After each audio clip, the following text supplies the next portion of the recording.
ሚካኤል ድረስልኝ ብላችሁ ስትጠሩት ገና ሚካኤል ብላችሁ ተናግራችሁ ሳትጨርሱ መልአኩ አጠገባችሁ ነው ያለው። ካጠገባችን ነው ያለው። ፈጣን ጠባቂዎችን የሰጠን እግዚአብሔር ስሙ የተመሰገነ ይሁን። ገና ለምን ሳትጨርስ ሚካኤል ብለህ ሳትጨርስ ገና ሚ ስትል ሚካኤል አጠገብ ነው ያለው። ከዚህ መሃል እኔ ወገን የለኝም አባት እናት ወንድም እህት የለኝም ብሎ የሚያዝን ካለ ኧረ ብዙ ናቸው ዘመዶችህ፣ ኧረ ብዙ ናቸው ወንድሞችሽ እህቶችሽ።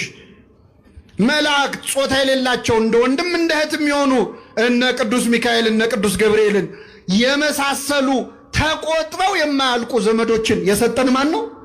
እግዚአብሔር ነው። ከኛ ጋር ያሉት ከነርሱ ጋር ካሉት ይበልጣሉ ብላችሁ መደሰት አለባችሁ። በእውነት ቅዱስ ሚካኤል ኢትዮጵያን ማትምራት እስከመቼ ነው ይበልልን። ይህችን ሀገር ማትምራት እስከመቼ ነው ይበል። በእውነት ይሰማዋል እግዚአብሔር።